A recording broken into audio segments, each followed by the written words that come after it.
شادی کے بعد عورت سے جو سب سے بڑی امید لگائی جاتی ہے کہ یہ گھر کا وارث کب دے گی۔ رابعہ نے پچھلے 4 سال میں 4 بیٹیوں کو جنم دیا تھا۔ رابعہ 5ویں بار جب پیٹ سے ہوئی تو رابعہ کی ساس رابعہ سے کہتی ہے، دیکھو رابعہ، اس بار اگر تم گھر کو وارث دیتی ہو تو ٹھیک، ورنہ اپنی 5 بیٹیوں کو لے کے یہاں سے چلی جانا، ہم تمہارا اور تمہاری بیٹی کا منہ نہیں دیکھنا چاہتے، میرا بیٹا تم کو طلاق بھیج دے گا۔ رابعہ اتنی بات سنتی ہے تو رونا شروع کر دیتی ہے۔ اس کا رونا گھر کا جو نوکر تھا، جس کے باپ دادا جدی پشتی اس گھر میں نوکری کرتے تھے، وہ سن لیتا ہے۔ اس کو بڑا دکھ لگتا ہے۔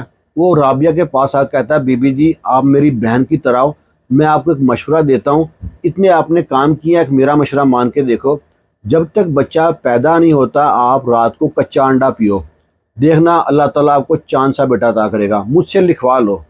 رابعہ کہتی ہے کوئی منطق ہے اس کے پیچھے، کچا انڈا پینے سے بولا بیٹا پیدا ہوتا ہے؟ وہ کہتا ہے آپ نے کتنے ڈاکٹروں کے پاس گئے، کتنی دوائیاں کھائی ہیں، کتنے ٹیسٹ کرائے ہیں، میرا نسخہ آزما کے دیکھ لو۔ رابعہ کہتی ہے ٹھیک ہے۔ اور جب رابعہ کو بچہ پیدا ہوتا ہے تو رابعہ بچہ دیکھ کے ہکا بکا حیران پریشان، کیونکہ وہ تو نوکر کا۔ بسم اللہ الرحمن الرحیم، السلام علیکم۔ رابعہ کا جو باپ ہے، رابعہ کی شادی جس گھر میں کرتا ہے انتہائی امیر لوگ تھے، کوٹھی بنگلے والے تھے، اور گھر کا جو لڑکا تھا اکلوتا لڑکا تھا، نہ کوئی بہن نہ کوئی بھائی۔ اکلوتی جو بہو ہوتی نا، اس کے اوپر بہت سی ذمہ داریاں ہوتی ہیں۔ ہمیشہ لڑکی کو پوچھا جاتا ہے نین نقش کیسے ہیں، چلتی کیسے ہے، بولتی کیسے ہے، پڑھی لکھی ہے کہ نہیں، اور شادی کے بعد پوچھا جاتا ہے ہاں بھئی گھر کو وارث کب دے رہی ہو، بانج تو نہیں ہو، بیٹی پیدا کر رہی ہو کہ نہیں کر رہی، بیٹا پیدا کر رہی ہو کہ نہیں کر رہی۔ سارے سوال عورت سے پوچھے جا رہے ہیں۔ تو شادی کے فوراً بعد ہی رابعہ امید سے ہو گئی، اور گھر کے جو مالکن تھی رابعہ کی ساس اور اس کا جو شوہر ہے، انہوں نے امید لگا لی کہ اب اس بار بیٹا ہوگا۔ لیکن اللہ کو کیا منظور تھا، رابعہ کو پہلی بیٹی پیدا ہوئی۔ ان لوگوں نے بیٹی کو ہاتھ تک نہ لگایا، نہ پیار کیا، اور نہ رابعہ سے سیدھے منہ بات کی۔ رابعہ نے اسی طرح 4 سال میں 4 بیٹیوں کو پیدا کیا۔ اب تو رابعہ کی ساس کو رابعہ کانٹے کی طرح کھٹکتی تھی، وہ کہتی تھی کب میں گھر سے دفع کر دوں۔ اور رابعہ کے جو بچے تھے، نہ ان کو رابعہ کی ساس دیکھتی تھی نہ ہاتھ لگاتی تھی۔ کہیں غلطی سے بچوں کا ہاتھ رابعہ کی ساس کو لگ جاتا نا تو دور دھکا دے کے پھینکتی تھی، جیسے کوئی اچھوت ہو۔ رابعہ دیکھ کے بڑے دکھی ہوتی تھی کہ کیسے لوگ ہیں، کتنے ظالم لوگ ہیں، اتنا دکھ کیسے برداشت کر سکتی ہے کوئی ماں۔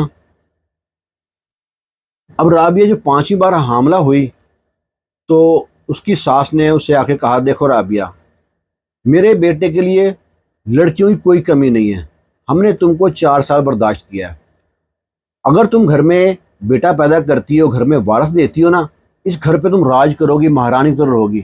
اگر بیٹا نہیں پیدا کرتی تو تم کو میں اب تمہاری بیٹے سے گھر سے نکال دوں گی، اور میرا بیٹا تم کو طلاق بھیج دے گا، پھر تو ہم سے گلہ مت کرنا، ہم نے تمہارا بہت ساتھ دیا ہے۔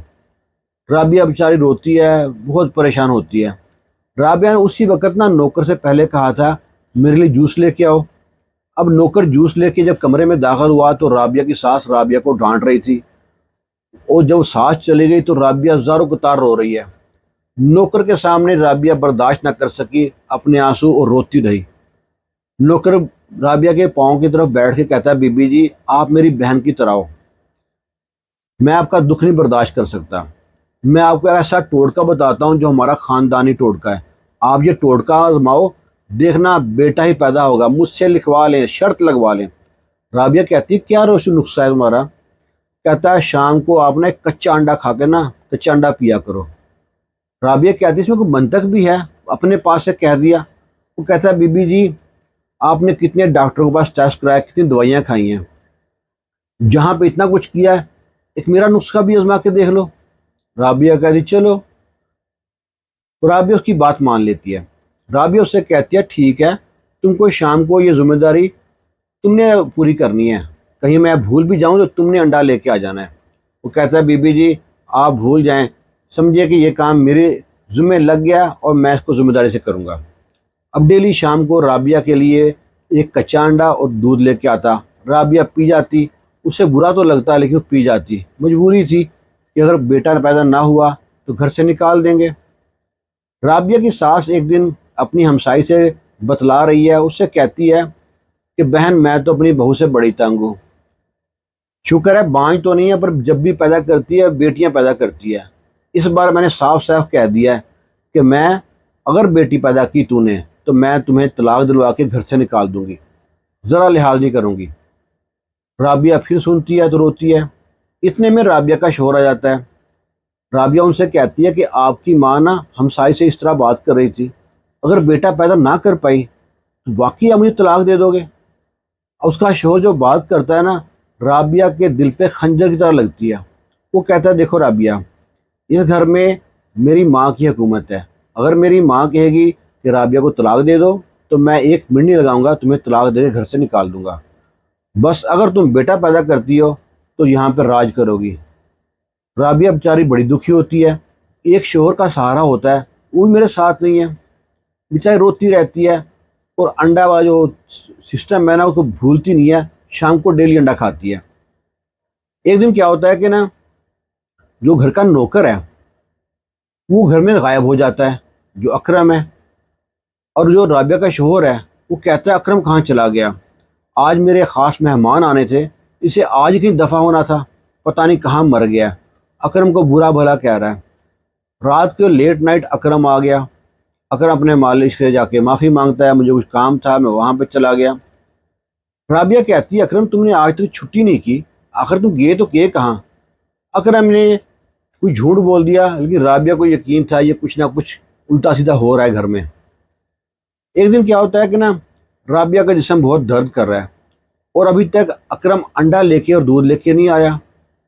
اب رابعہ خود ہی اٹھتی ہے کہ کچن میں جاؤں، خود ہی انڈا لے آتی ہوں جا کے۔ جو ہی کچن میں جا رہی ہے تو دیکھتی کیا ہے کہ اکرم نے پلیٹ پہ دودھ رکھا ہوا ہے اور انڈے کو ہاتھ پہ پکڑا ہوا ہے، اس کے اوپر کچھ پڑھائی کر رہا ہے۔ رابعہ کو اتنا غصہ آتا ہے کہ یہ بھی لگتا ہے میری ساس اور میرے شوہر ساتھ ملا ہوا ہے، ان کے ساتھ مل کے گھر سے نکالنا چاہتے ہیں مجھ کو۔ جو ہی اکرم نے دیکھا کہ بی بی جی سامنے آ گئی ہے، اکرم کے ہاتھ پاؤں کانپنے لگے، زبان ساتھ چھوڑ گئی۔ اکرم کہتے بی بی جی آپ، میں تو لے کے آ رہا تھا۔ وہ کہتی ہے اکرم مجھے بھائی کہتا ہے نا، بہن کہتا ہے نا، اور میں تجھے بھائی مانتی ہوں نا، تو بھی میرے شوہر ساتھ مل گیا، میری ساس ساتھ مل گیا، جو مجھ کو بیٹیاں پیدا ہو رہی ہیں اس کے پیچھے تم لوگوں کا ہاتھ ہے۔ تم کیا پڑھ کے دے رہے تھے، کیا جادو کر رہے تھے مجھ کے اوپر تاکہ میرے بیٹے پیدا نہ ہوں؟ تو یہ ذرا شرم نہیں آئی؟ اکرم اتنا کہہ رہا ہے، اور اکرم معافی کہتا ہے بی بی جی بات سنیں، بی بی جی بات سنیں، یہ بات نہیں ہے بی بی جی، میں آپ کے لیے کرنا وہ کر رہا ہوں۔ اتنے میں رابعہ کو ایک درد ہوتی ہے اور رابعہ وہیں پہ گر جاتی ہے۔ محلے کی دائی کو بلاتے ہیں تو دائی کہتی ہے یہ مجھ سے کام نہیں ہوگا، رابعہ کی پہلی 4 بیٹیاں نارمل تھی، وہ کہتی ہے بچہ الٹا ہے، اس کو ہسپتال لے جائیں ورنہ ماں کی موت ہو جائے گی۔ رابعہ کی ساس نے فون کیا، ایمبولینس آ گئی، ایمبولینس میں ساتھ کوئی نہ گیا، اور رابعہ کو ڈاکٹر لے گیا ہسپتال میں۔ وہاں پہ آپریشن کے بعد جب بچہ پیدا ہوتا ہے، رابعہ بڑی امید لگائی تھی اللہ تعالیٰ سے، اللہ تعالیٰ نے اس بار بیٹا عطا کیا ہوگا۔ جب رابعہ پلٹ کے دیکھتی ہے بستر کی طرف تو دیکھ کے اس کے پاؤں تلے زمین نکل جاتی ہے، کیونکہ 5ویں بھی بیٹی پیدا ہوئی تھی۔ اب تو رابعہ اپنے منہ پہ تھپڑ مارتی ہے، بال نوچتی ہے، روتی ہے اونچی اونچی۔ تو ڈاکٹر نرس سب کٹھے ہو گئے، اسے سمجھاتے ہیں دیکھو اللہ تعالیٰ کی رضا ہے، اس پہ راضی ہو جاؤ۔ وہ کہتے ہیں میں تو راضی ہوں، میری ساس تو میرا شوہر راضی نہیں ہے، وہ مجھے دھکے دے کے گھر سے طلاق دے کے نکال دیں گے۔ اتنی دیر میں ہی ایک عورت آتی ہے، رابعہ کے بستر پہ جو اس کی بیٹی لیٹی ہوئی ہے اس کو اٹھاتی ہے اور وہاں پہ ایک بیٹا لٹا دیتی ہے۔ رابعہ اور ڈاکٹر یہ منظر دیکھ رہے ہیں۔ رابعہ فوراً اس عورت کا ہاتھ پکڑ لیتی ہے، تم کون ہے اتنی ہمدرد، اپنا بیٹا یہاں لٹا دیا اور میری بیٹی لے لی ہے؟ وہ کہتی ہے بی بی جی میں اکرم کی بیوی ہوں۔ وہ کہتا ہے اکرم جو آپ گھر میں کام کرتا ہے، وہ آپ کو اپنی بہن مانتا ہے، وہ میرے پاس آیا تھا، مجھ سے کہہ رہا تھا کہ ہمیں تو اللہ تعالیٰ نے 3 بیٹے پہلے عطا کر رکھے ہیں، اور اس بار بھی اگر بیٹا ہوا تو تم مجھ سے وعدہ کرو تو بی بی جی کی جھولی میں ڈال دو گے، کیونکہ میں بی بی جی کو اپنی بہن مانتا ہوں، میں ان پہ اور دکھ برداشت نہیں کر سکتا، اللہ تعالیٰ ہم کو اور بیٹا عطا کرے گا۔ رابعہ کی آنکھوں میں آنسو آتے ہیں، اس کی بیوی سے ہاتھ جوڑ کے معافی مانگتی ہے کہ میں نے اکرم کو کتنا غلط سمجھا تھا، وہ تو کتنا اچھا انسان نکلا ہے، میرے لیے اتنی بڑی قربانی دی ہے۔ رابعہ کہتی ہے میرے میں اتنا حوصلہ نہیں ہے کہ میری 5 ہی بیٹی تم کو دے دوں، اور تمہارے میں کتنا حوصلہ ہے، اپنا بیٹا مجھ کو دے دیا۔ رابعہ ان کے ہاتھ جوڑ کے بہت معافی مانگتی ہے، کہتی ہے اکرم سے میرے لیے معافی مانگنا۔ اتنی دیر میں نا ڈاکٹر کہتے ہیں یہ سارا معاملہ ہمیں پہلے پتا تھا، اس وقت نے ہم کو بتا دیا تھا، اور اکرم بھی ڈاکٹر کے پاس پہلے آ چکا تھا، ان سے کہہ دیا تھا کہ ایسا اگر مسئلہ بن گیا ہم اپنا بچہ ان کو دے دیں گے۔ وہ عورت کہتی ہے جن دنوں میں آپ حاملہ ہوئی تھی ان دنوں میں حاملہ ہوئی تھی، تو جب سے ہمارے دن میں پلان چل رہا تھا۔ لو جی، اب رابعہ کی ساس اس کا شوہر جب آتے ہیں بیٹے کو دیکھتے ہیں تو پورے ہسپتال میں مٹھائیاں بانٹتے ہیں، گھر میں جشن مناتے ہیں، رابعہ کو مہارانی طرح گھر میں لے کے جاتے ہیں، بگی پہ سارے راستے پھول پھینکتے جیسے رابعہ کو ورلڈ کپ جیت کے آئی ہو۔ اس سے بڑا بھی رابعہ نے بڑا کام کیا تھا۔ رابعہ بڑی خوش اور اتراتی جائے اور اپنا حکم چلائے اور سب اس کے حکم مانے۔ رابعہ کی ساس، رابعہ کا شوہر بہت خوش، اور یہ خوشی زیادہ دن رہ نہ سکی۔ ایک دن کیا ہوتا ہے، رابعہ کی ساس اور سسر زمینوں پہ کہیں گئے تھے، واپسی پہ ان کی گاڑی کا ایکسیڈنٹ ہو گیا، پل سے گاڑی نیچے گرتی ہے، اور گرتے ہی رابعہ کا شوہر اور رابعہ کی ساس دونوں فوت ہو جاتی ہے۔ اب جب رابعہ کو یہ پتہ لگتا ہے تو رابعہ رب کا شکر ادا کرتی ہے کہ جس گھر سے اس کی ساس اور شوہر گھر سے دھکے دھکے نکالنے والے تھے، آج رابعہ اس گھر کی مالکن بن گئی ہے۔ رابعہ جو اس کا نوکر تھا اکرم، اس کو کہتی ہے کہ آج کے بعد کسی سے یہ مت کہنا تو میرا نوکر ہے، آج کے بعد تو میرا بھائی ہے۔ رابعہ اس علاقے کی زمین جائیداد سب بیچ کے کسی دوسرے علاقے میں چلی جاتی ہے، اور وہاں پہ جا کے یہی بتاتی ہے اکرم میرا بھائی ہے، یہ جو اس کی بیوی میری بھابھی ہے، اور ہنسی خوشی زندگی گزارتے ہیں۔ اور رابعہ اس کے بیٹے کو پالتی ہے، بیٹے کو پالنے کے بعد جب جوان ہوتا ہے اسی بیٹے کے ساتھ اپنی بیٹے کی شادی کر لیتی ہے، اسی طرح زندگی ہنسی خوشی گزرتی ہے۔ جب بھی کوئی مشکل آئے نا تو امید کا دامن ہاتھ سے مت چھوڑو، اللہ تعالیٰ کب کسی پہ کرم کر دے۔ اور دیکھو اکرم جیسا بندہ زندگی میں بہت کم ہوتے ہیں زندگی میں جو اپنا لخت جگر کسی دوسرے کو دے دے۔ یہ ایک چھوٹا سا واقعہ ہے بڑا سبق آموز۔ اس کے بارے میں آپ کی رائے کا انتظار کریں گے۔ آپ ہماری ویڈیو کہاں سے دیکھ رہے ہیں ہمیں کمنٹ باکس میں اچھے سے کمنٹ کریں۔ خوش رہیں، شاد رہیں، آباد رہیں۔ اللہ حافظ۔